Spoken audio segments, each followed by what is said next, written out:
Everybody probably is about here that's going to get here? Okay. Got to get up a little bit more. Okay. Very good. Thank you all for making it out. Really do appreciate it. This is a follow-on to a couple of meetings that we've had in Chavano Park. Welcome to everybody. Appreciate y'all being here. This is a community, and we intend to keep it in a community. That means that we listen to the citizens, we interact with the citizens. I look at how we kind of got to this point. Before I say that, a couple of things. I missed the last part of the last meeting because I was sick. I had oral surgery, and I was in pain. And I want to thank whoever prayed for me, for praying for me. It has been absolutely marvelous. So whoever you were, thank you for the blessing that you extended to me. I did miss National Night Out. We had some great events out there. That's the first time that I've missed National Night Out. I enjoy getting to go to your households. Jimmy and Myrna have the best music in the world over at Lehman's house. Jimmy plays the best progressive country that I've heard in my entire life. It's just always so much fun. Conrad has the best barbecue of anybody, and I'm going to tell you he'll arm wrestle you for that right to be able to say that. Going around to the different communities, there's just so much camaraderie that goes on there. Please continue that process. We were very fortunate that while I wasn't here to hand out the awards to the kids, we did have our County Commissioner Grant Moody doing that, as well as our state representative, Mark DeRazio.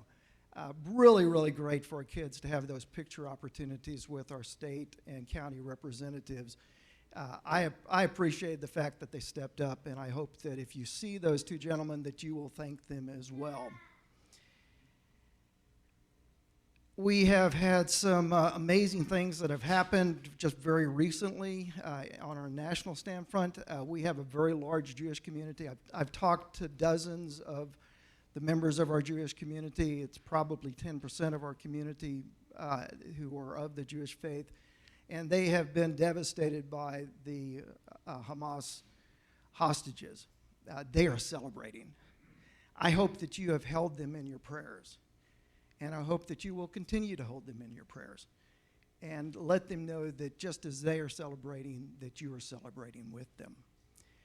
Coming out of this, Bill and I have been working this dog and pony show for a long time. We think that we have the angles figured out and how to do the community activities and how to work with the citizens, but that's not always the case. We work something called our town plan. It was put together by our Planning and Zoning Commission. They have done an absolutely amazing job. Donna Bellotti, who is the chairman, is here this evening. She worked with Carla Laws and coming up with some really, really great things for all of us.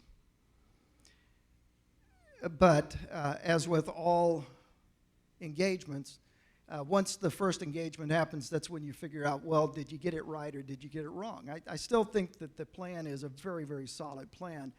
We need to figure out some things on how we might have more citizen involvement, I think, potentially in the future. But as far as the solid nature of the plan, I commend it to all of you to read that. It's an excellent document. In fact, I've read other cities' documents, and I don't believe any of them in the area hold a candle to what Donna and her team put together for the Planning and Zoning Commission. That said, I am experienced, and I've been doing this stuff for over 30 years. The MPO process came along, and we looked at it as an opportunity for funding. The first question we should have asked was, well, what are the materials? We assumed it was going to be like the TxDOT project, and we were going to have give and take, and there were going to be things that we had throwaway issues on.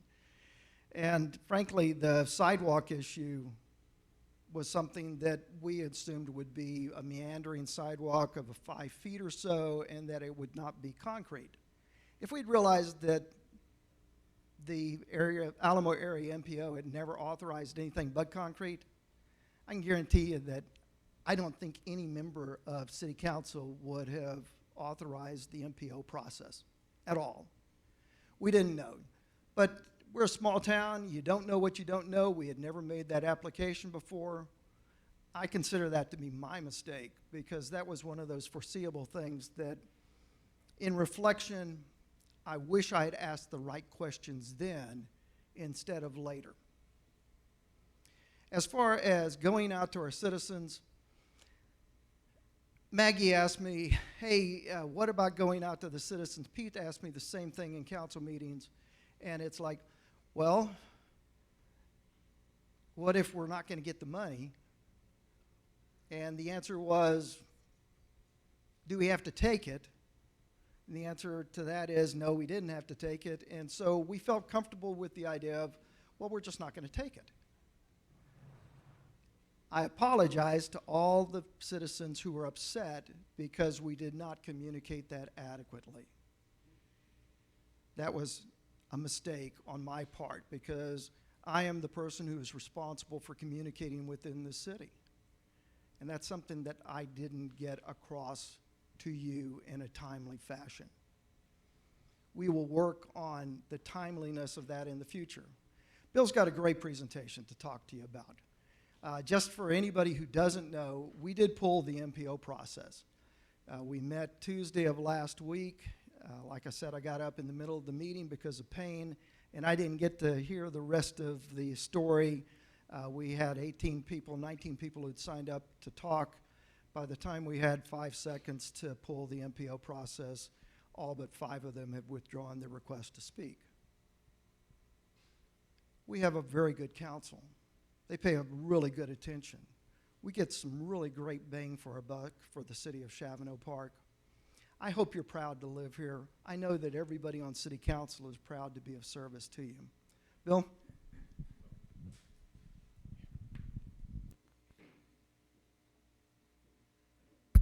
Okay, I'm Bill Hill. Most of you know me, city manager. I'll try to make it brief, but I have some slides to go. This is what we're going to talk about. First, I'm going to say where are we and what's the way ahead in the near future. We're going to talk about historical background, why the MPO, what was the project concept, but more importantly at the end, any questions that you have, we'll hand the mic to you. You can ask questions and we'll do the best we can to be objectively responsive.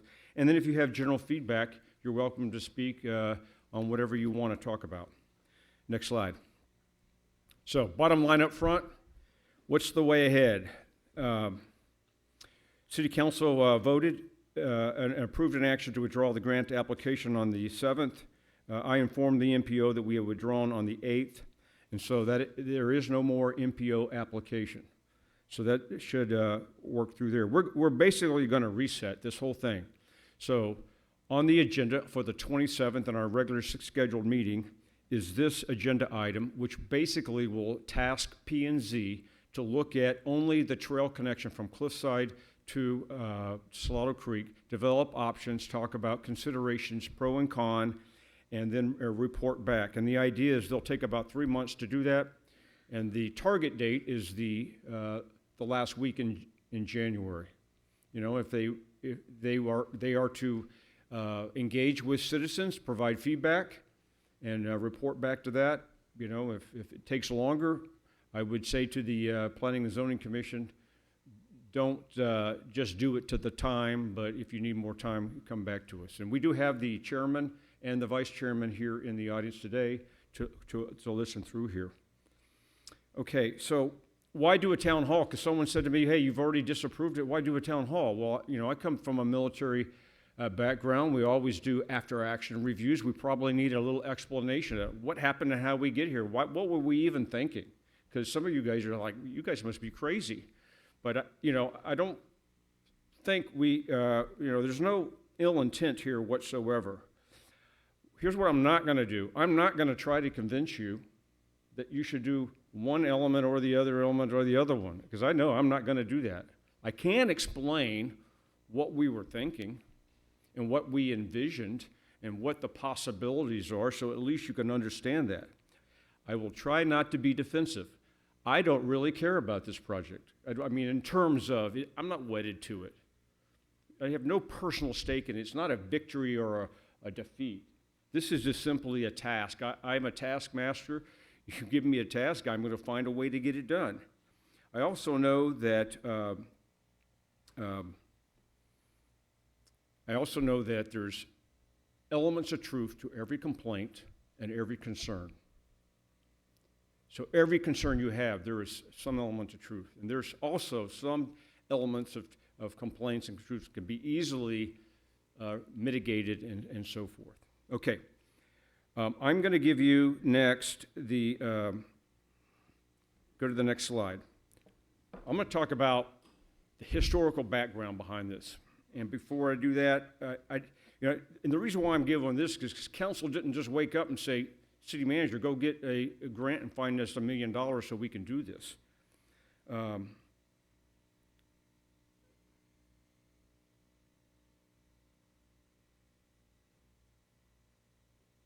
You're going to see, at least I hope I can communicate, that when we developed the plan, it really wasn't like we intended to say, let's go develop a plan that's going to rile up the neighborhood, cause a lot of problems, and we just want to change the face of Chevrolet Park. That is not what happened.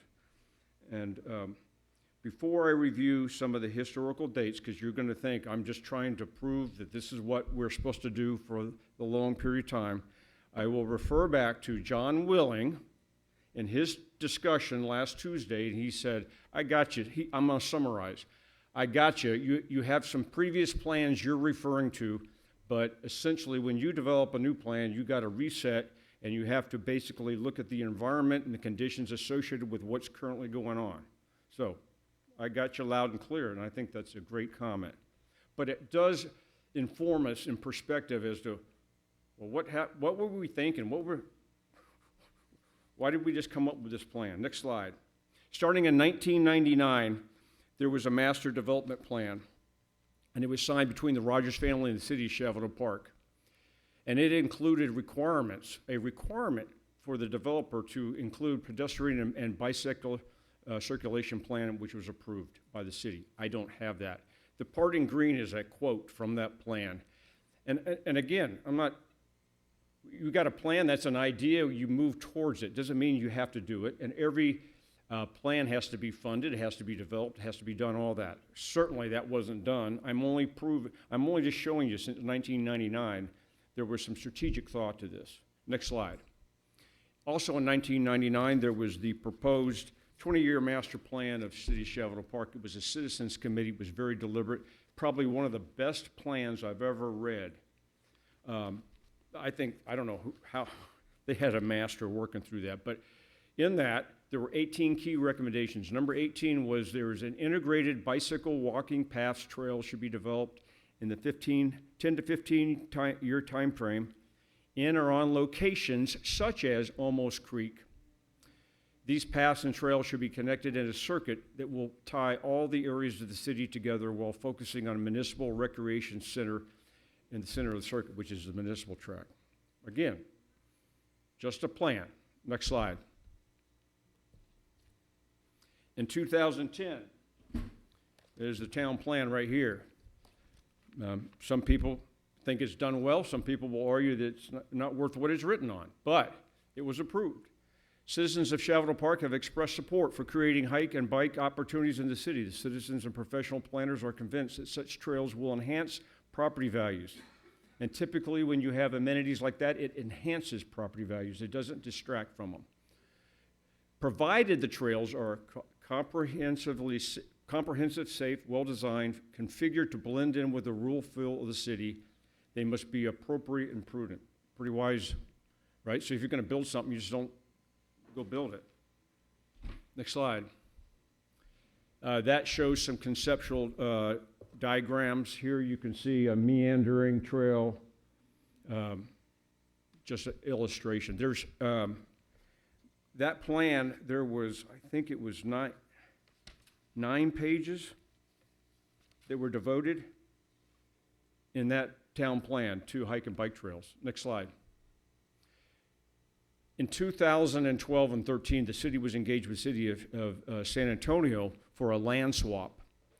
And in fact, that was one of the first things I did in 2014 was I helped facilitate a land swap where the city of Salado Park gave up almost 32 acres to the city of San Antonio to allow them to build the Greenway, Salado Creek Parkway, of which we got 4.36 acres of Napier Park, which helps Bitterblue develop Napier Park, and we got this 1.88 acres at the end of Cliffside for the purpose of building and extending a path and a connection to the Salado Creek Greenway.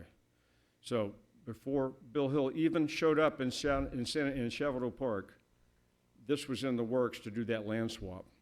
And it really did enable the city of San Antonio to finish the Salado Creek Parkway. And the path envisioned is somewhere about right here that connects right in here to the trail, right into here. So it kind of goes laterally that way. Next slide. So about 2018, San Antonio started constructing the Salado Creek Greenway.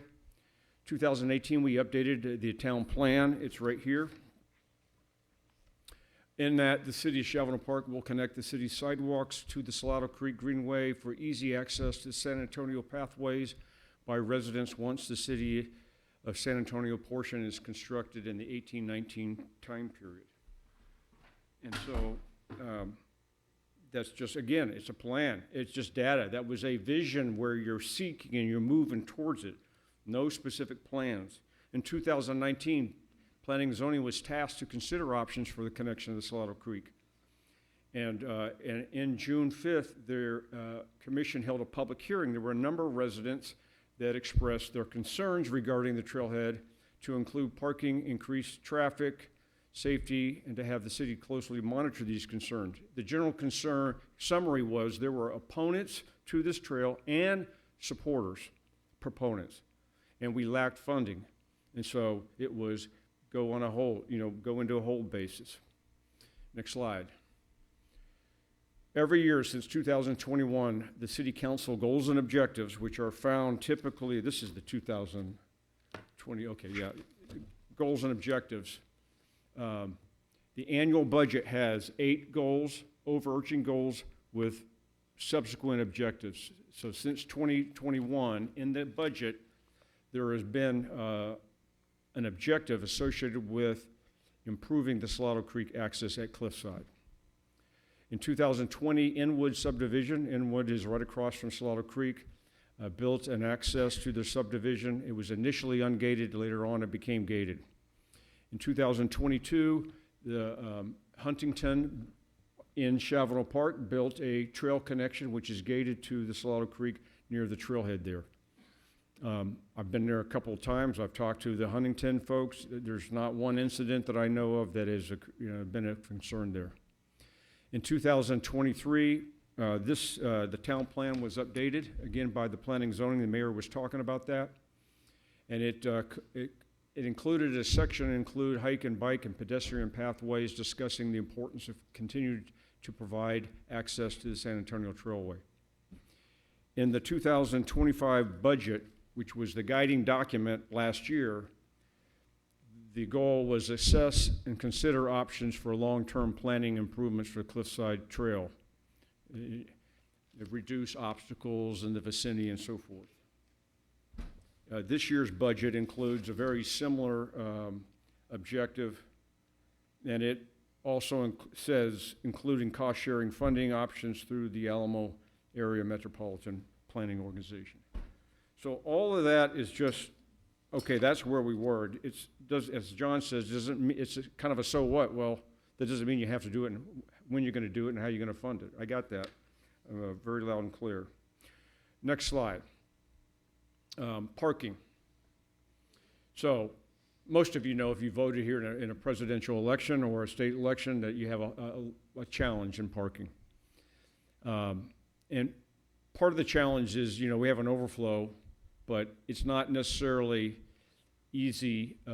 It's not ADA accessible. It's very rough. It's kind of dangerous there. It is what it is. Court dockets fluctuate. Sometimes we have completely overfull and overflow parking. Sometimes it's reasonable and we get it done pretty quick. But in our city-sponsored events, every after-action review says we have inadequate parking. Part of the challenge with Days of Allah is we're going to improve this parking area behind us. It's going to be environmental friendly, but it's going to reduce the total number of parking spaces that we used to be able to cram in there because you have sidewalks and bike lanes that are going to be put in there. So some of that's going to be accounted for. Maybe parking will go away, maybe it won't, but that has been part of the concern. Okay. That's just background information. Next slide. Oh, I will say, Bear Met 911 has a vacant lot back there. I have been working on them for 8 years. Mayor has met with Bear Met numerous times. I have been meeting with them to try to get us to sell that property because it would be a lot better, more conducive parking if you just park there and walk through the parking lot. And they haven't done that. Haven't given up hope, but right now there's no success. The lot has been considered for the lot that's across over there in Northwest Military Highway on Saddle Tree has been considered a few times in the past for purchase by city, and the city's passed on it. The history behind that lot was it was sold by the Rogers family to a family. They had 2 lots. The lot got foreclosed. They couldn't foreclose on the house because it was a homestead. They eventually sold it, but the vacant lot reverted back to the Rogers family. It was actually Mary Rogers, and the Rogers family, nor Bitterblue, even knew about it. And for a long time, they heard that it was available, and I think there was a discussion. Laddie talked to the mayor and said, does the city want to consider that? And so we had some meetings in that. We considered it, and the city authorized the purchase of that. And then it was about 16 months later when it actually got purchased because it was so complicated. Mary Rogers was deceased. There were the whole Rogers family estates are complicated because there's multiple stakeholders. And one of the Rogers, Russell, donated half of his estate to a charity who has a veto power on most all of these things, and so it was quite complicated. But that's the history behind that. Next slide. We don't have a grant. We retracted it, but I want to tell you about how it went. Next slide. This is a timeline. I'm not going to go over it in detail, but this is year 1, year 2, year 3, year 4, year 5, year 6. Okay? It's a 6-year process typically. If it's less complicated, you can do it in 3. Okay? The city has never done an MPO sponsored project. We did monitor Northwest Military Highway, and we participated in some of the planning meetings. I think that started in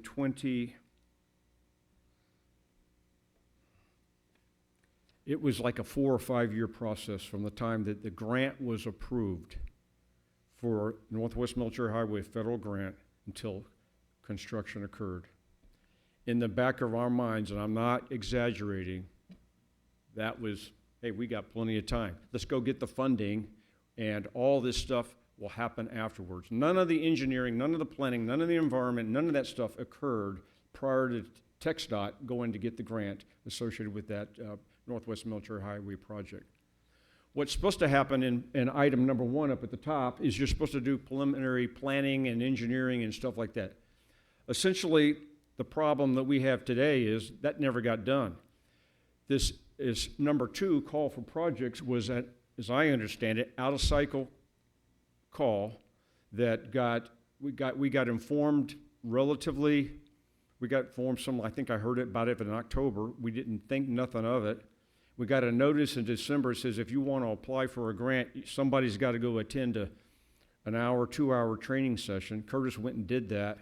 We had Christmas break, essentially, and then we woke up and said, hey, are we going to apply for the grant? Because we got to have an application in. Next slide. This is fairly complex. I received this packet on MPO process on the 9th of September when some of you all called up to the MPO. You were talking to the acting director, and she said, hey, you know, you got some dissent in the city. I'm like, well, I'm hearing some of that. We're monitoring it. She sent me this as a packet for what the project development process is. And we're in like step number 4 to this whole process. And I'm not going to go over all of this, but this is public meetings right here. Next slide.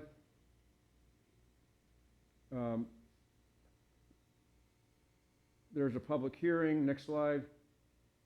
Okay, go back 2 slides.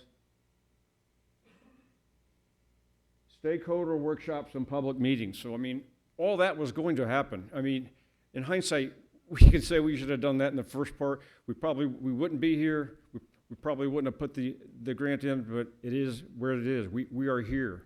And it wasn't because there was some idea or grand master plan that we were just going to go get this grant and then fund it.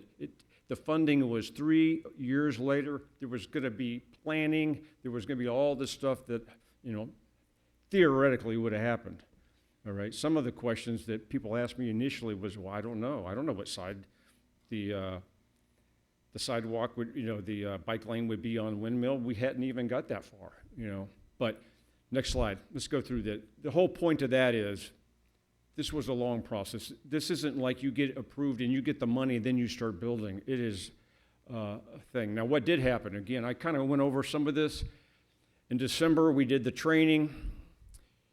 We came back from the holidays and said, well, look, if we have an application due the 28th of February, we have to get this to City Council. So we put together some options. We briefed City Council in January. They came back and says, go refine your options, come back to us in February. We came back in February. They selected a course of action, which I'll talk to you about. The options included only doing the Salado Creek connection. The second option was Salado Creek plus the Cliffside Trail. And the third option was do the parking lot, call it a trailhead, link it together so you can fund the whole project. And that was briefed for 2 months. We did submit the initial application, the engineer did, on the 27th of February, but the final application was submitted on the 30th of April. And so from the 30th of April, there was a planning, a project input period of time. It was an MPO, and that's really wasn't for that was for racking and stacking the 58 projects and trying to get a priority of funding associated with that. Well, maybe we were rushed to get the application in, and after we applied, we certainly could have said, let's go out and let's make sure we engage all these citizens and show them what's going on. Mayor talked about that briefly. Could have, because we had a month or two, we could have done that. Got it. This will sound defensive. I'm not making an excuse. It wasn't deliberate. From my standpoint, we did it. We moved to the next thing, and we moved to the next thing, and we have a lot of things going on. In hindsight, I could have prioritized that. We could have made a stronger push. We would have pushed the message out, had a town hall like this. Probably some of you guys might be convinced on some of the areas might be okay, but there's where we are. Starting on the 11th of June, we broadly publicized this project and asked for input. And we did it through our text messages, we did it through Facebook, we did it through Nextdoor, it was on our website, and it was, could we done more? Probably. We didn't send letters out to the individual residents, I got that. I've heard a lot of input. I know what we could have done. We didn't do all that. We did attend a town hall MPO. We advocated for it with TxDOT. The mayor, Curtis, and I went to TxDOT and we presented, here's why you should fund our project. And that was on the 8th. There was actually a newspaper article written on the 27th or 28th of February by Community Impact. It went online, and then the March edition was sent to every city, every household in Cheveldahl Park got it in March that announced that we were competing for this grant. The same thing occurred when we went to the MPO in August. The next day or two, there was a electronic community impact. I don't know that you all get those. You got to sign up for the electronic version. But in September, then it was mailed to your houses. It was even mailed to my house. I live in Elm Creek, about a mile south of town, and that's where I got it. I read through it, and they reported that we raised our fees. They report a lot of things that in Shallow Park that I wonder how that's newsworthy, but it is what it is. Next slide. Okay, what was the initial? Why did we come up with this concept? Well, you may not agree with it, but let me explain it. Next slide. Okay, so there's 4 parts to it. It started out with connecting here. And frankly, I'll just be completely transparent. How much is that going to cost? I contacted the MPO at one point in time. It's like, well, if you want MPO funding, it's got to be $1 million. So then in discussions, there's been talk about improving this hilltop and the safety and widening, putting a path there, because I'll show you some slides there, that potentially can be improved. So that we're having a conversation with the engineer. It says, well, if you're going to do a cliffside trail here potentially, you guys want a parking lot, just build your parking lot, connect it, and you can make 1.2 million and you'd have your $1 million right there. Complete transparency, that's what happened. And that's where we are. Okay, there's the components of what we submitted. Frankly, the engineer had a grant writer. He knows how to do MPOs, and he developed the specs of that. Bill Hill didn't say, I want a 10-foot hike and bike on cliffside. That was what was put in the grant. And there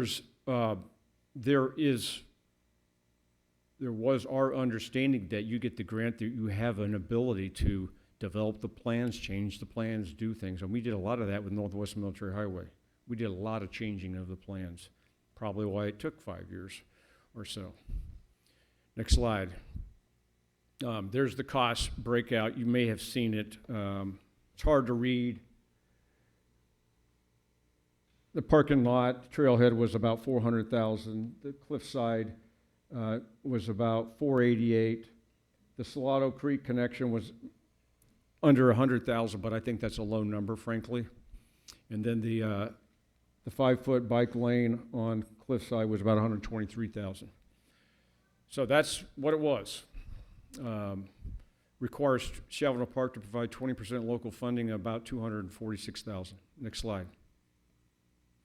Let's talk about the entrance. I've got a couple slides, pictures, and I got a video, because some of you guys may not have actually walked it. This is the entrance right here, right on the left. It starts out pretty nice. There's a fence here with cedar poles, and it's pretty secure there. Pretty soon you get to where there's probably a 4-foot elevation, maybe 3-foot elevation here. There's boulders in here. It's very tricky going down there. If you have a bike and you have bike shoes, you can't hardly do it. That's the whole point of that. Okay. Yeah.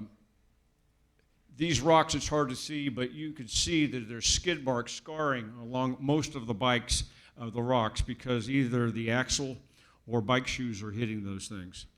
That's just, it is what it is. Next slide. Here's another drop off. It's hard to actually see how hard that is to walk through there, but it's loose gravel and stuff. This is a part that is not part of what everyone takes down, but this is a shelf that extends towards, in the land that we own, that extends towards the Salado Creek greenbelt, which is right there. And that is where we intend to improve eventually. Improvement is a relative term, because you guys are going to be part of the process in doing that. Next slide. This is my video of walking through the existing trail. And I apologize that I'm having to point down more than out. because I'm trying to watch where I'm putting my feet and not fall. It's not too bad here, actually. But when you start going to the left here, that's where we would continue to go if you had to improve the trail where I pointed there. I'll show you that a bit later.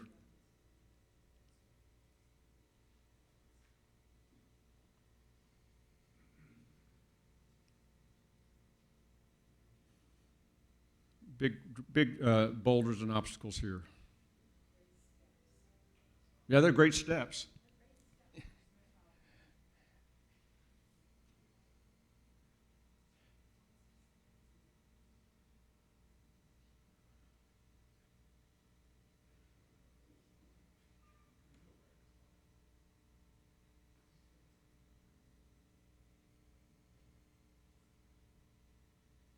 It gets tricky here.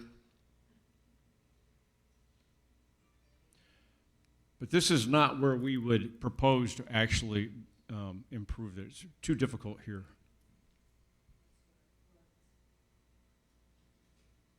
The whole area is a flood zone. So when you build it, it has to be built properly so that you can maintain it, it doesn't wash away and all that other stuff. So have I got to the end yet? There's the trail connection. Go to the next slide. Here, that's no. No. The Chevenel, from right here, you go down the trail, and where you usually turn left, I showed you that. Here we're going to turn right, and we're going to go down Chevenel Park property. Start the video. Yes.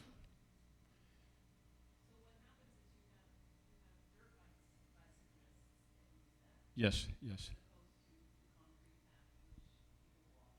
There's a parallel path that works through that, and they like this part right here. So there's a part you got to. That's where we would go up that way because you're going to have to make it. Doesn't have to be ADA compliant, but there's trail standards that exist that you got to match. You know, all this has to be engineered, and then there'll be options provided by the engineer, and this is where it's really nice, and it could be easily actually improved where minimal impact whatsoever to trees, anything of value. There's hardly any oak trees here at all. They're all cedars and trash trees, underbrush. How is flooding in that section? Well, as you get closer down, there's obviously more flooding. I mean, I've been on it after.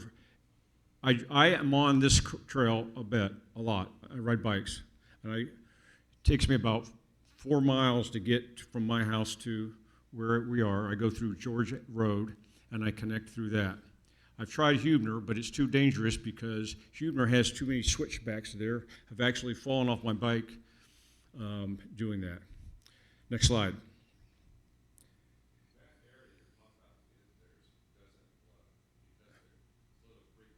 Yeah, the top part, it wouldn't be towards, at the very bottom part, there's one area where there's a definite ravine in there that would be there. Now, this is a picture of Inwood, which is right where, close to where we would be considering putting this. This is looking at Salado Creek from up here. This is looking from down Salado Creek up there. And this is just shows you some of the switchbacks they did. That's a 6-foot sidewalk. Next slide. This is the gate that they have there. That's the key fob that they have there. There's Salado Creek rules, which they close the greenway at dark. Next slide. The whole greenway, the trail at dark, it's closed to the public. I don't think they can enforce it very well, but it's closed. You know, they do have park police and stuff like that. Here's the play the video. There's the walking entrance, so you can kind of see how this goes. This is into Inwood, which is right across.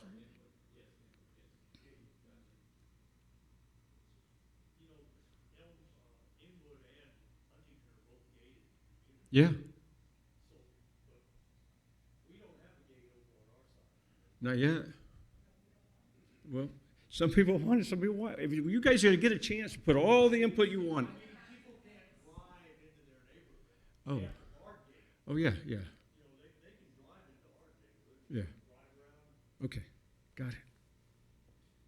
We're not deciding anything today. I'm just reporting out.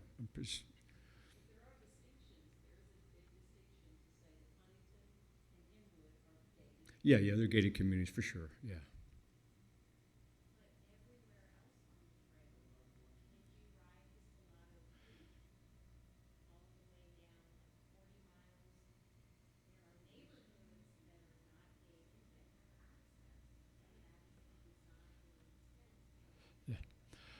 Okay, next slide.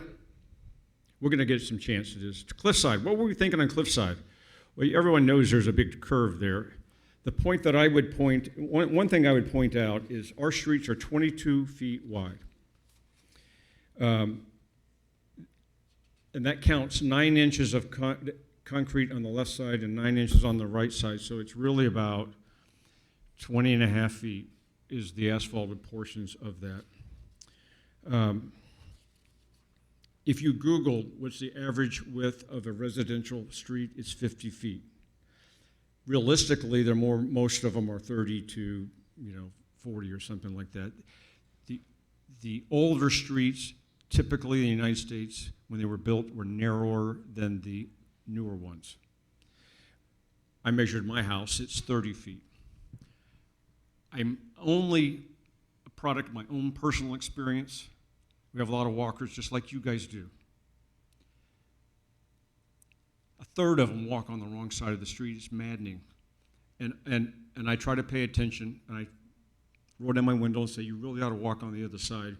But it is difficult sometimes. I've got to slow down, and I do it, all that, where I've got to be very careful because they're oblivious to what the traffic is doing. That's a consideration for what we were talking about on this thing. That curve itself is not the biggest issue. Next slide. There's a hilltop right from the curve going up, and it's a blind cop. If you were walking on that hill, it would be, you just have to be careful. And there's never been an accident there. I'm not trying to overplay safety. I'm just trying to say that there is a narrow road, and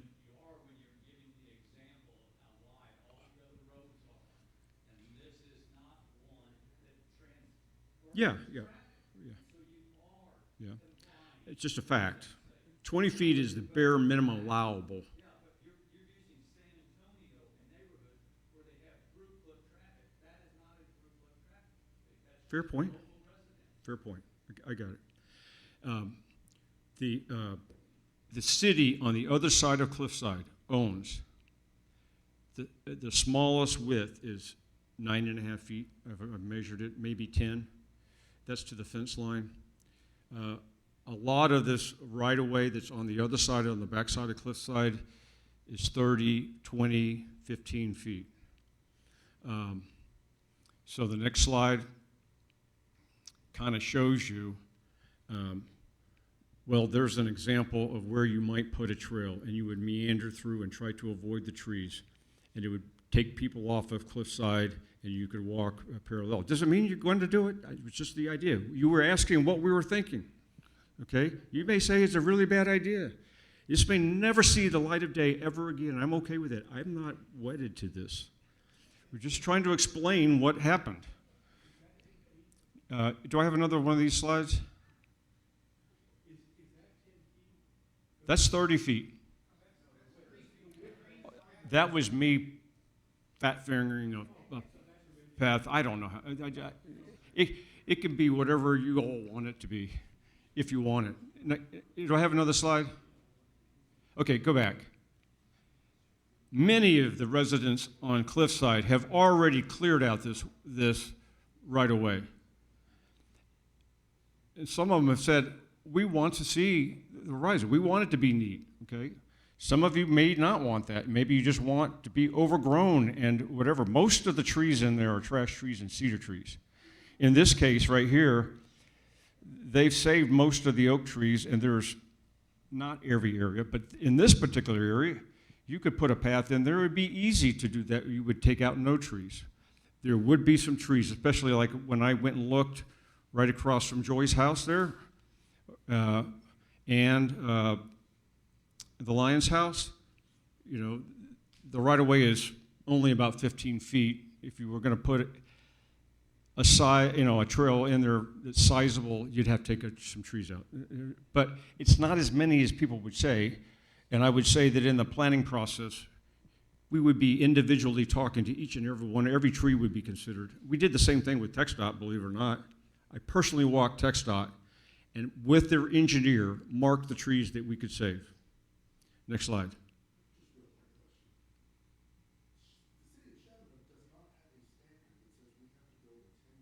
No. It could be 5. Yeah.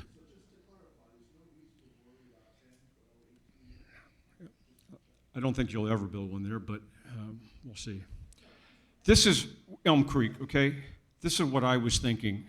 You could extend one part of the street. It would look like the street. It would provide a dedicated walking, biking area. It wasn't proposed throughout the whole city. And I'm going to acknowledge, you know, there is a drainage swell there. There's mailboxes that have to be accounted for. There is some trees there. There's utilities. But it was an idea. That's what it was. May have been a bad idea, but it was an idea. It wasn't intended to be intrusive, and this portion was going to be just asphalt. Next slide. Why an MPO grant? I think this is my second to last slide. The bottom line is it offered funding opportunities that potentially might have assisted the city in achieving objectives that we had that we otherwise couldn't have if we didn't have the funds. That's the bottom line. And so put the application in, see if you get it. Most of the time, it takes you 2 or 3 times to put in an application before you're going to get funded. In the last 2 years, if you haven't been on city council or been tracking, because of the slowdown in the build-out of San Antonio, of Chavano Park, and the basically flat appraisal values of the housing, your taxes probably haven't gone up significantly in the last 2 years. The year before that, they did. We've been a little bit challenged, but manageable in fully funding our requirements. We have 8 strategic goals. They're published in the town plan and every budget. One of the goals is to provide excellent municipal services while anticipating future requirements. It didn't say good, it didn't say okay, it said excellent. You guys call me all the time and you want excellence. And so that takes resources to do that. Number 3, preserve city property values, protect physical resources, maintain physical discipline, incrementally improve city services while being physically responsible. Look, city council went a long way this year to make sure that there was no tax increase. Last year we increased it 1/2 cent, the year before 1 cent, the year before 1 cent. That was because of the $10 million bond project. $10 million debt payment is somewhere between 6 and 7 cents if you just were paying for it out of just new funds. And the city council has been trying to keep our tax rates low and not raise taxes. And this year we did it. We raised it 0. I took some examples, and you can find examples of a city that may have lowered their tax. A lot of cities kept their taxes the same. But if you're watching the paper in San Antonio, they have a huge deficit, and cities in our region have been, in some cases, 9%, 3%, 4.7%, 7.8%, and it's real. Every bit counts. And so that's why we went and pursued the MPO grant. Did we get ahead of ourselves? Yeah, but we're here now. Next slide, last slide for me. We have 5 ways to receive text message notifications. One of them is called events. We have 204 people signed up for that. So I got it. I don't want to receive a text message every time there's a small event in San Antonio, but this is where we primarily send our messages through. This is where we sent, and you can come click on those QR codes there, and you can sign up there. And this is where we sent the public notice notifications, as well as the Facebook and the Nextdoor. But we have one for emergency, and we have 600 people signed up for that. We have police watch, police engagement, what's it called? Neighborhood watch, and I forget what the other two were. We have one for water, so if you're on the water system, anything that happens with the water, you'll get a water notification of emergency there. I encourage you to do that. Okay, next slide. We're now to, if you've got any questions, I'll do the best I can to answer. And Mayor Warner?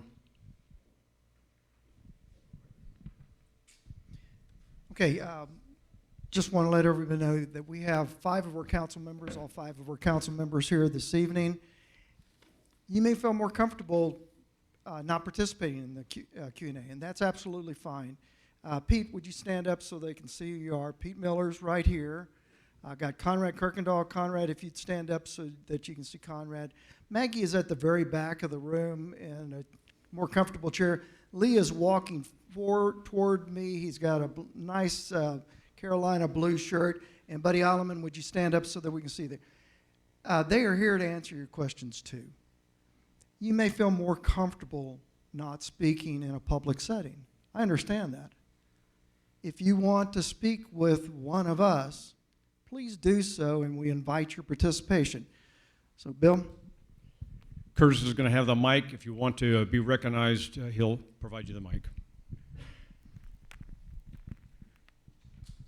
Bill, first of all, I'd like to say that, when you look at any project like this, it's almost like a puzzle. You have multiple pieces that you're trying to put together, and it happens over time. And I know that when you're involved in the whole process, it's easier to see the bigger picture, but when you just see bits and pieces of it, it's hard to put that big picture together.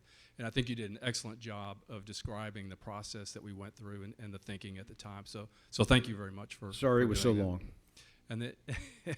And then the other thing I wanted to mention too is the grant was a multi-year process. I think that's a really important point to shout out that you stated up front.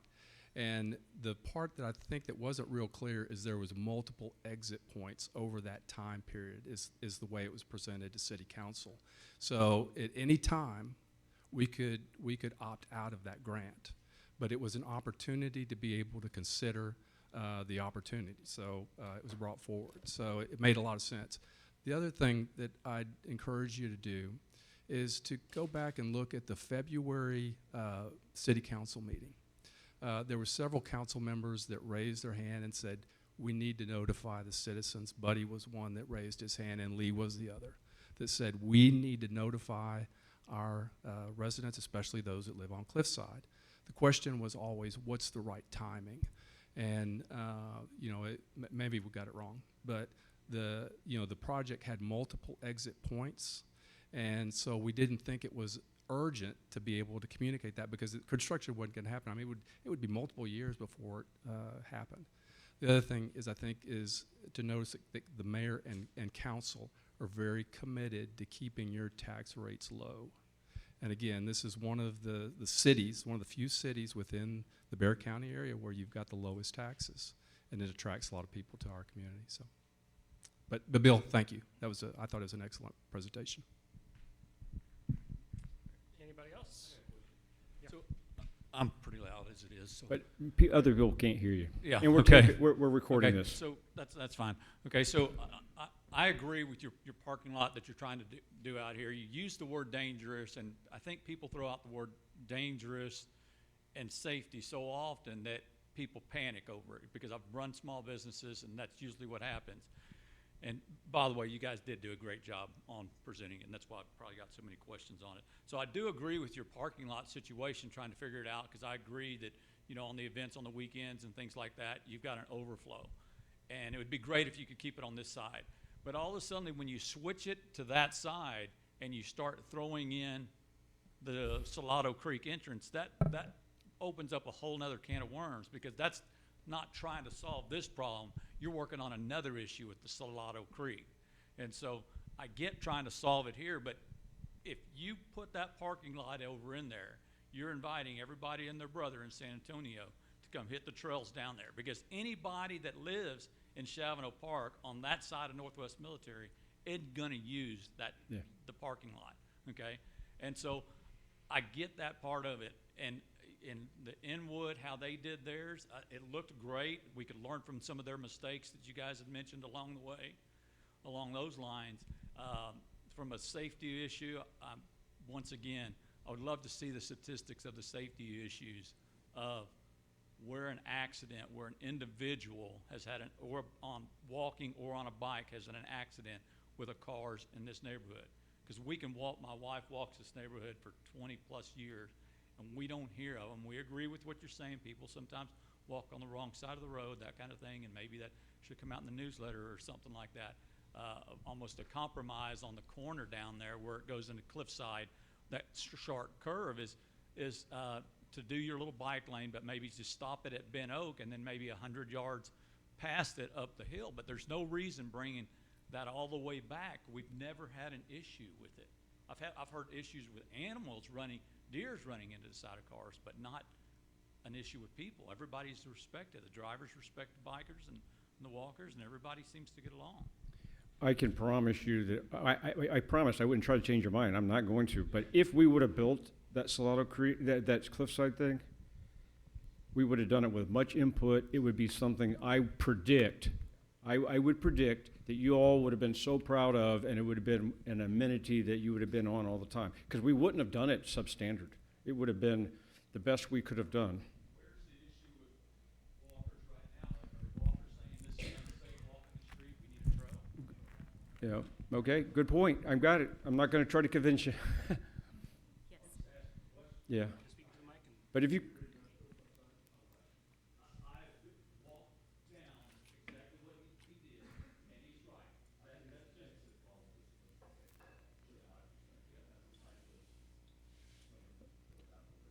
fault. so we are recording it, and we wanna capture you on mic, so. Hi. I just wanted to give some input to the trail entrance. You mentioned Huntington and Inwood. Both of them being gated communities, I do think that that does significantly matter. We moved into Chavano when I was 15. Prior to that, I grew up in Castle Hills Forest. My mom bought her first house there in 1985. So I know that neighborhood like the back of my hand. After college, I lived there. And Castle Hills Forest connects to Salado Creek. They have their own private entrance.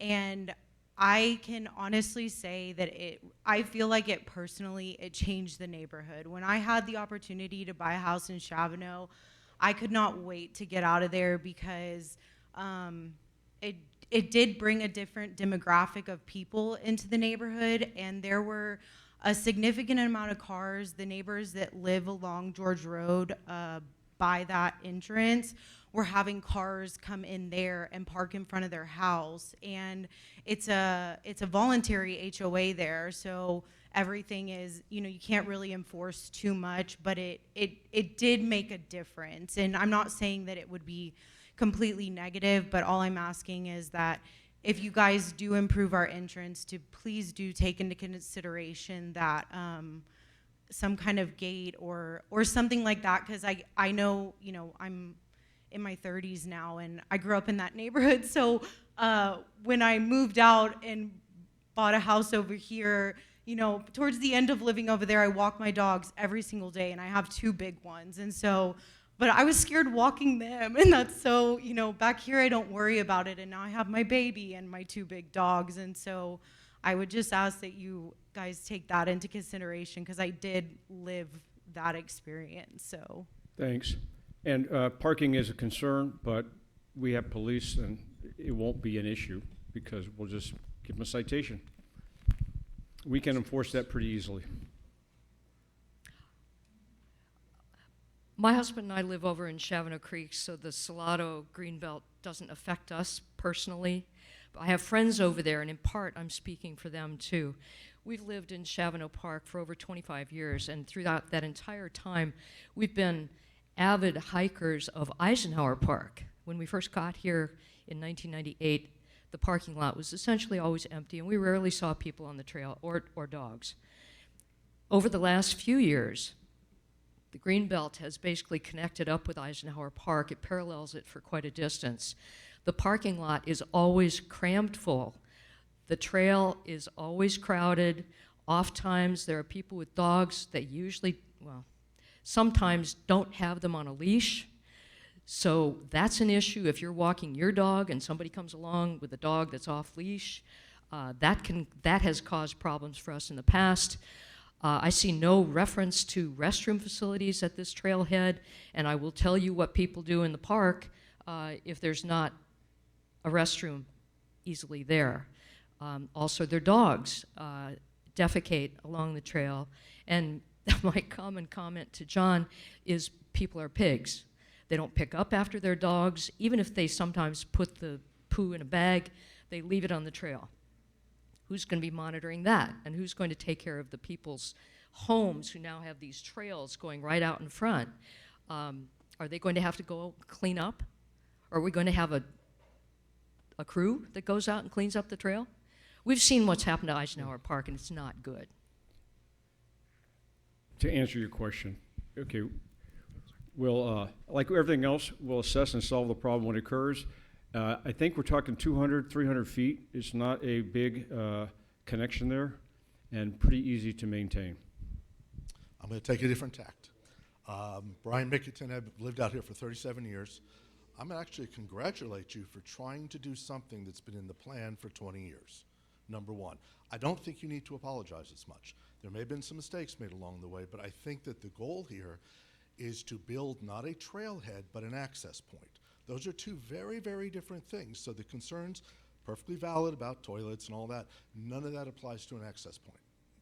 The other issue here is that I think there are safety concerns about going up cliffside.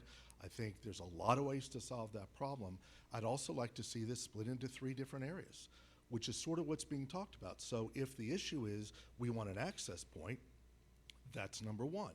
If there's concern about parking, clearly you were trying to resolve an issue in a most expedient and financially secure way, but let's split that off, because I think what I'm hearing from a lot of different people is that they have a lot of concerns about parking, and you can't say it's right or wrong. It just is, right? I personally would really like to see that trail for the last 20 years. So I'd like to see that done. I'm going to fight for that. I also understand, I live on Wagon Trail. If you go out on Saturday morning and you stand in the middle of the Wagon Trail and close your eyes, you will get hit by a cyclist or a runner. I'm fooling around, but the fact is, there's so many people on Wagon Trail, we're just used to it. None of them have defecated, none of them have thrown trash. We've never had an issue. So let's please make decisions based on fact. Let's do the research and talk to Huntington. Go to talk to the apartments that are along the way. Ask them if they've had people jumping fences or all those concerns. We all live in a society where we're concerned about things, especially in Chavano, right? Very safe here. But let's get some data so that that can be shared with everybody so we can make good decisions.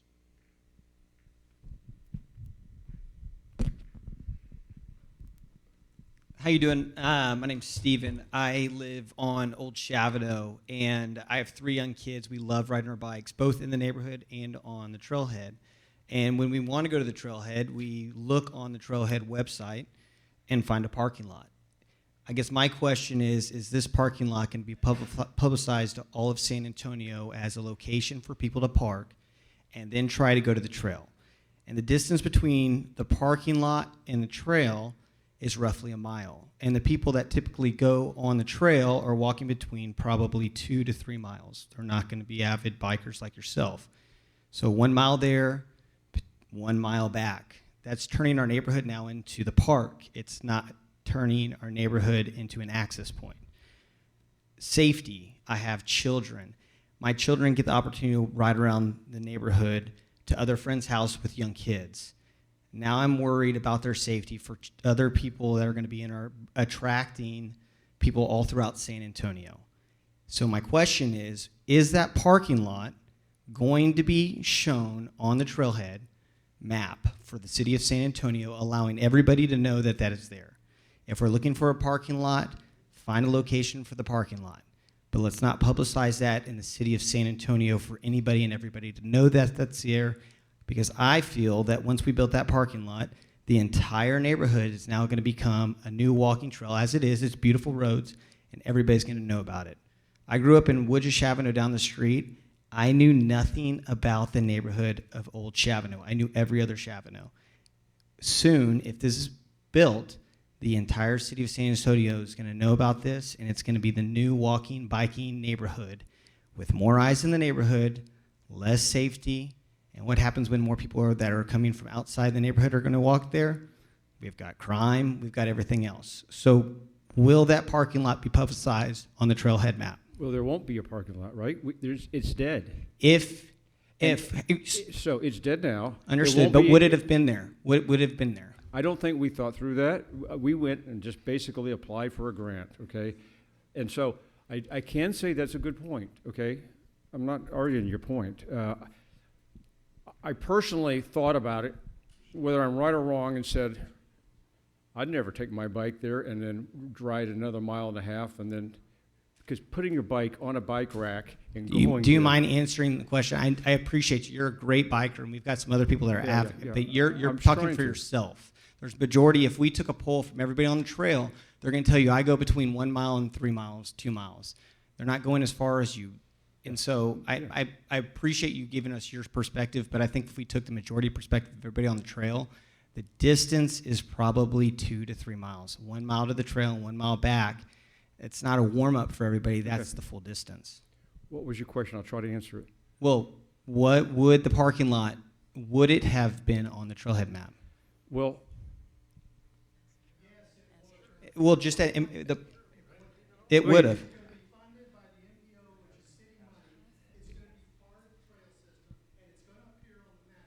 Thank you. And it's a 1.3 miles away from the trailhead to the parking, to the entry.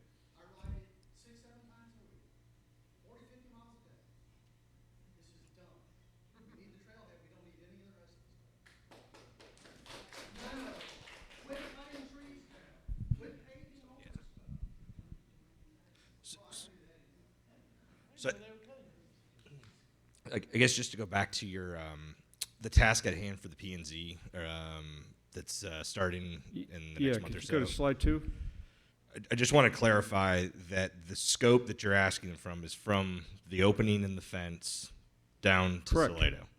Is there a plan to then ask them to continue to then revisit some of the, I guess, previously proposed scope areas as far as going up the hill, going along cliffside, going down the other things, or is this for in the foreseeable future? But with there's what no we know, plan. There's no plan. to go beyond this. There's no plan. I mean, there's going to be a part. No, as far as when I say plan, No. you've tasked them to look Yeah. from the fence down. Is there a subsequent tasking that the city's going to ask P&Z to do to look at the other areas? If a city council member wants to put it on the agenda and task P&Z, they can do that at any point in time. Is there a plan? No. Yeah. Have I heard anybody even talking about it? I No. understand what you're saying. I'm But just trying to I think we're understand, are there subsequent tasks that follow this one that have already been agreed to? No. Is what I'm trying to I get. think we're trying to retract ourselves from this as fast as we can. Okay.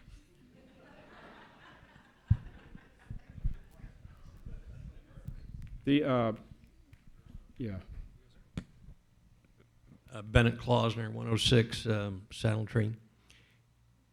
Maybe, Bill, you could tell people, since you kicked it down to P&Z, maybe you can explain to people how to interact with P&Z, how those meetings are held. Is there transparency, so on and so forth? Because most people probably have not attended a P&Z meeting. Thank you. Yeah. They can be very boring or they can be exciting. They're very similar to a city council meeting. There's citizens to be heard. There is, in this case, we deal with subdivision plats and zoning and other issues, some ordinances that are tracking through. I would imagine that the first meeting, which will happen in November, that we will brief them very similar to what we just got here, but it'll be focused only on the one section. So that's at November 5th at 6:30 p.m. It's a first Wednesday of every month. Traditionally, P&Z hosts their meeting And then in this very room. there will be a discussion on engagement and then how we're going to get input and then how we're going to work through the planning process. I would imagine most of the P&Zs that we have these kinds of issues, that there is a public hearing done. And so you have an opportunity for we address the topic. there is an opportunity for, just like we're doing right now, for proponents and opponents to talk and express concerns. You know, there'll be a discussion is there probably a survey that goes out? Is there, what mechanisms do we get feedback from? And how do we try to take some of the emotion out, look at what someone said is the facts, evaluate the concerns legitimately, and which ones can be mitigated and which ones are real concerns, you know, because if you got enough money, you can do about anything. But, you know, in most cases, you can only solve the problem based upon the resources you have, the time available, money, et cetera. So, I mean, all that's got to be evaluated. I would like to discuss the parking issue. So you said that we have court that meets and they subsequently made extra parking. That's 12 days out of the year. We have city events that will need some extra parking. That is 6 days out of the year. And that's on weekends. And then we have voting, which will also encompass early voting, which is going to be, 15 days a year? So for less than 30 days a year, we are going to, as Joni Mitchell said, pave paradise to put up a parking lot.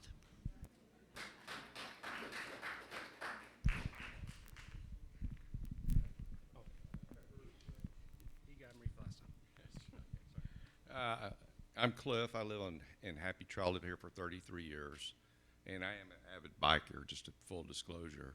And what I want to know from the city, does the city legally have the ability to restrict access to the access point? His question, because you weren't using the mic completely, was, does the city have the ability to restrict access?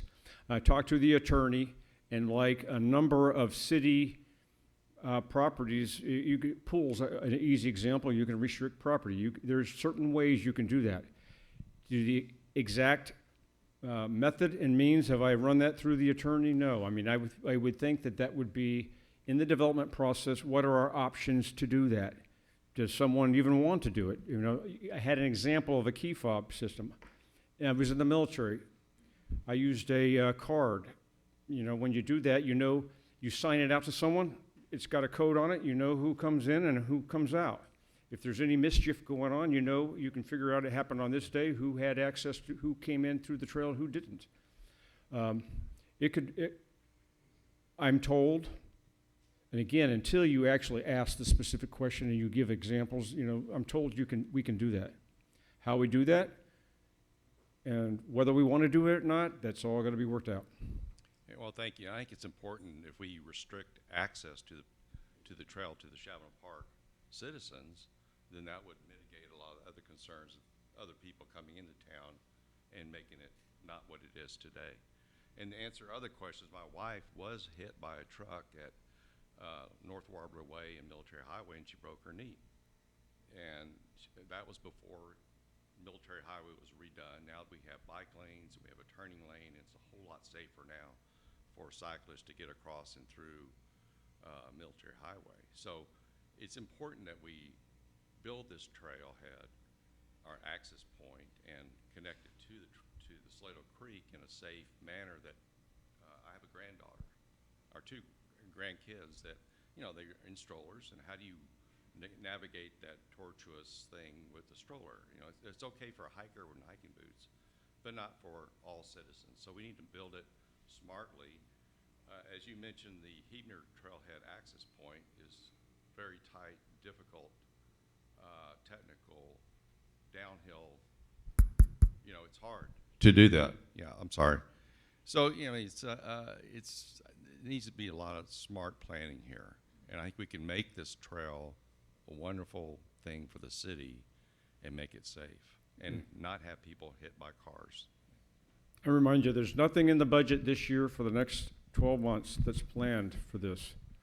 And, you know, if there's an idea and a concept that's pushed forward, you know, you could amend the budget and do that at some point in time, and city council can do that. But typically, it'll be refined, and it'll be put in goals and objectives, and then based upon a goal and objective, there'll be a cost factor and estimate, and all that has to be budgeted for and accounted for. Hi, good evening. My name's Mary Ann Heisel.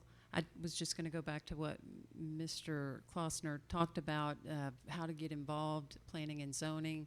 You've got a lot of invested people here, a lot of smart people here, a lot of people who like to get outdoors and love this city and love the neighbors. And it is a community. And one of the things that has happened in the past is citizens have gotten together and created a citizens group to participate with city council and planning and zoning, and there's a lot of opportunity, I would say. Just to remind people, P&Z is made up of 9 members, and they're dispersed all across the city. And so they will have a task to communicate and engage the public, for sure. Yes, ma'am. I've lived in Chavano Park now for Can't hardly hear you.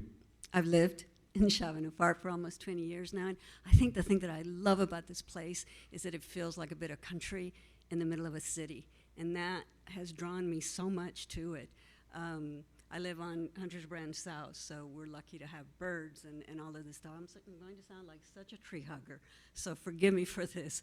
But if we don't advocate for the flora and fauna of our community, who will?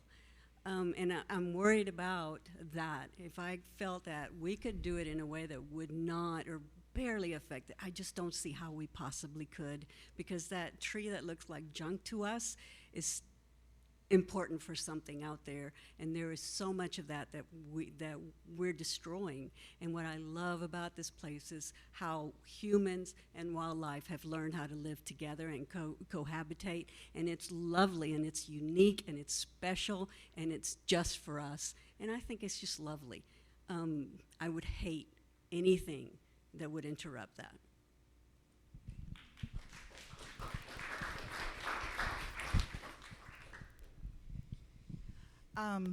I really don't mean to be disrespectful or unkind, but to me the most important thing that was said was the honesty of, we didn't think this through. We didn't think that far enough. Didn't think about the ugliness of the project, did not think about the wants and the needs of the citizens, did not think about the possible danger of people coming up from San Antonio. We've already had, I think, most of you remember the incident where our cars and open garages were being robbed. It was a bicyclist, and they just caught him by accident because he was going down Cliffside at midnight, and police happened to be standing or parked next to each other at the end of Cliffside, and they stopped him. Now, if it had been 3 in the afternoon, they wouldn't have stopped him, but it was midnight, and he was bicycling, and his backpack was full of computers, purses, guns, etc. So we know there's a possibility of this happening again. I just, as this lady just said, environmentally, it's not good. We have a lot of wildlife, and they're being pushed more and more. I've got more bobcats in my front yard now that I've never seen. Foxes, coyotes, the deer, they're all in my front yard, which I don't mind, I enjoy it. But they have no place to go. And if you've ever been down at the creek, the path, walking, forget it. Those bicyclists are going at high speeds, and they're yelling way in front of you, get out of the way. So you have to jump off to accommodate them. It's not safe. So I don't go down there because it's not a pleasant walk, but I don't want to see that come up in front of my house because I am on Cliffside.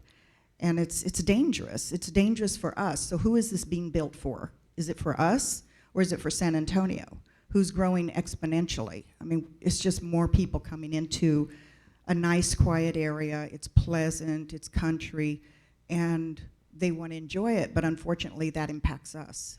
So that's my opinion on that.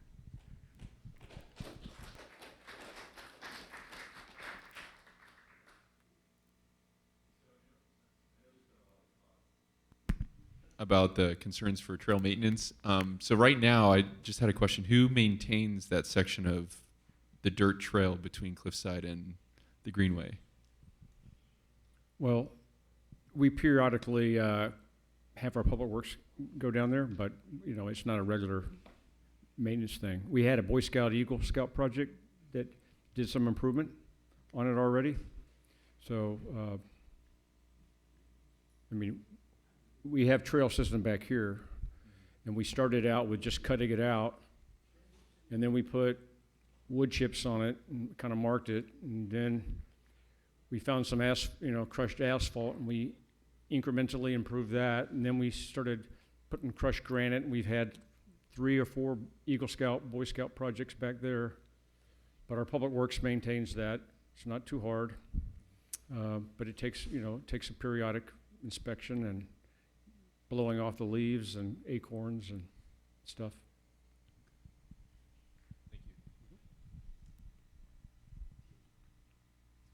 Anybody else?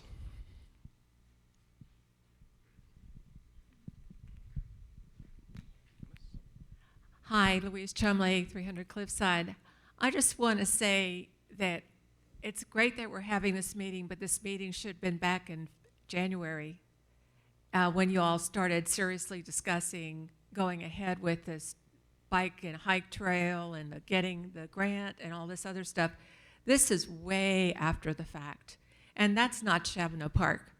We have all kinds of ways of communication. We have a newsletter. We hear about parties nonstop, 3 months, 4 months before they happen, the Christmas party, the Halloween party, but something about changing a whole neighborhood, the east side of Chavano Park, never somehow got in. And I know you said you had it on social media. I don't personally do social media, but you know what? Something as big as this needs to be not planned after the fact. It needs to be planned way before the fact. You need to get surveys out. You need to get information out. I learned about this in June, and I canvassed over the next 3 months at least 30 or 40 of my neighbors, just out walking, phone calling, emailing, and they all looked at me like I was crazy. I said, "You don't know about this?" And they said, "No, no way." And so, thank God a couple of us got together and started emailing each other, and we grew and we grew and we grew. And here we are tonight. But again, this is after people got upset, worried. I mean, I didn't move here to be concerned that my, neighborhood was going to be torn apart and changed into a public park so that hikers and bikers from San Antonio or anybody coming down Military Drive could just come through our area. This is serious. And if we do go forward, I expect front page news on all of our newsletters. I expect letters to residents. If you're even thinking about changing their property or their property across the street, this is important stuff. We need to know about it. And I thank you for tonight. I thank you all for your presentation. But going forward, we have to have this information well ahead of time so we don't have to go through what we're going through tonight. Thank you.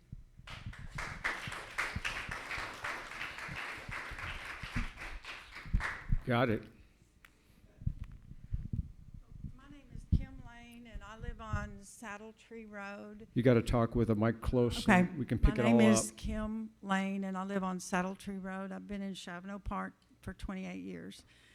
I raised my sons hiking on Salado Creek before it was paved. It was so wonderful. It's wonderful. It's wonderful now. But I just want to say, as we consider developing the entrance point, that not everything needs to be 8-foot wide concrete. We can access that in a more natural way. It's already kind of there.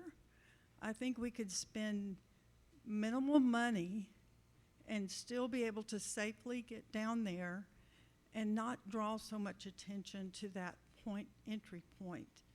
And that's all. Just, it doesn't have to be a wide concrete for it to be a safe entry.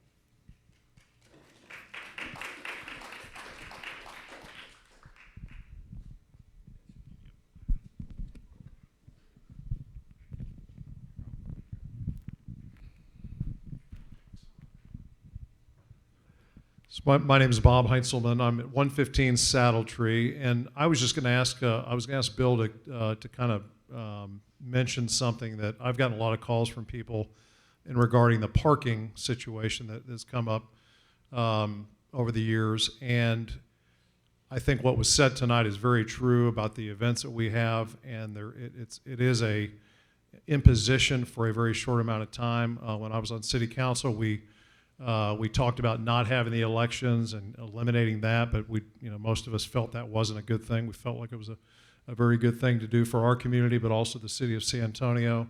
The events are very important to this community. I think that's something that we've brought people together over the last 5 or 10 years more than we ever have. I've been here for 25 years.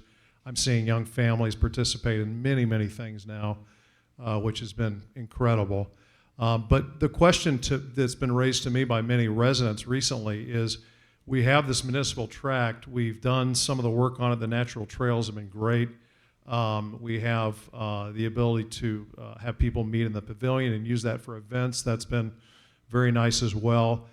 We are about to add, from what I understand, and Bill, I have to give you credit because you worked very, very closely with TxDOT on Days of All as well, Northwest Military. That's been an excellent project, great results on that. On Days of All, you've been working with them to increase the parking on Days of All and pave some of that area, what we call the overflow, the dusty parking lot that we use for the events. That, I understand, is going to be an additional 170 parking spots. Is that a... I don't think it's that much. Okay, how many would that be? I really don't know. Okay.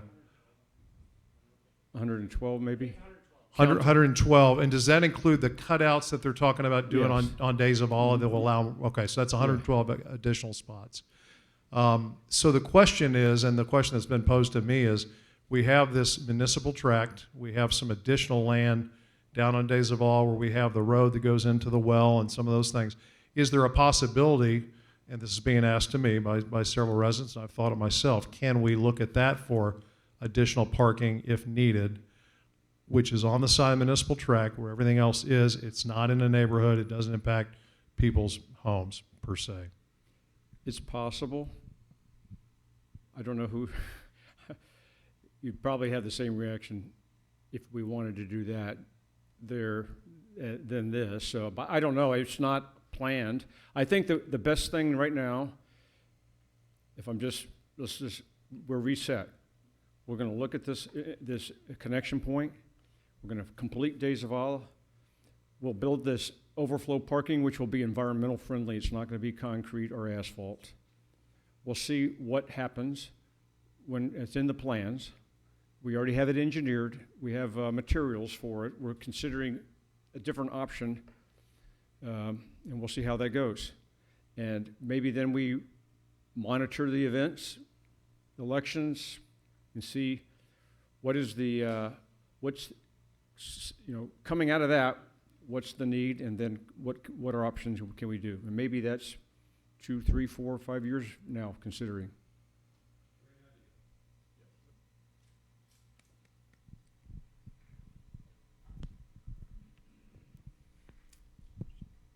Do you want to speak in, Miss?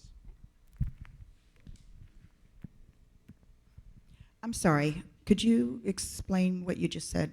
You've got the materials for a parking lot already? Is that what I'm understanding? Yeah, the plans for Days of Allah includes improving... On this side, the police department side? Yeah. Not the 14-acre woods? Right behind the police Okay. area here, where they're already parking, and it's a dust bowl. So the wooded area on this side is safe for now? Yeah. Okay. All right. I mean, there's going to be some trees removed back behind here, but it's minimal, and it's been engineered to minimize that. It's a grid type of a material with topsoil on it. It's supposed to be permeable and still reduce the amount of mud and all the stuff that might happen. Potentially, it's supposed to grow grass. If you're having high traffic like what we have back here every single weekend, and during elections, it's going to be difficult to grow grass. But it will be permeable. It will allow filtration into the aquifer. Just to the parking deal, I asked this question earlier this week, and Curtis was kind enough. It's now posted on the website. Bill, I do think there's 106 spaces on the municipal tract and 68 off-street for 174. Not just so that everybody knows. I don't have an issue with it. but I think it's the appropriate siding for it. I think you're doing a lot to make it eco-friendly. And it's the right position for it, quite honestly, versus asking people to cross Northwest Military. I think the thing we all need to go forward with is we talk about the city living and country charm. We're losing the charm. Okay, we just keep turning this into more parking lots, more events, more stuff. In Old Chavano, which is where this all started, my house was built in 1947. We've added to it over time. The young families are moving in here. The Backies, the Schneiders, the Yanis's, the Devons. I mean, and it's multi-generational. My parents live on Bikeway. There's 2 Saddle Tree members, 2 generations over here. There's others folks. And so we can't lose sight of that. This is our neighborhood. We don't have a POA to fight for us. But this is obtrusive. And so we will take a thoughtful approach. I know you guys will listen, and we appreciate you listening, and we're going to keep at it.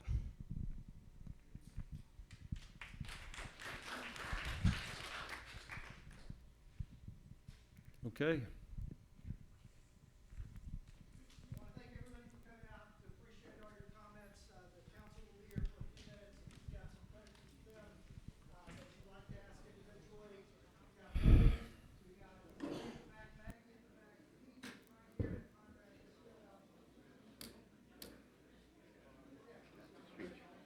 Thank you.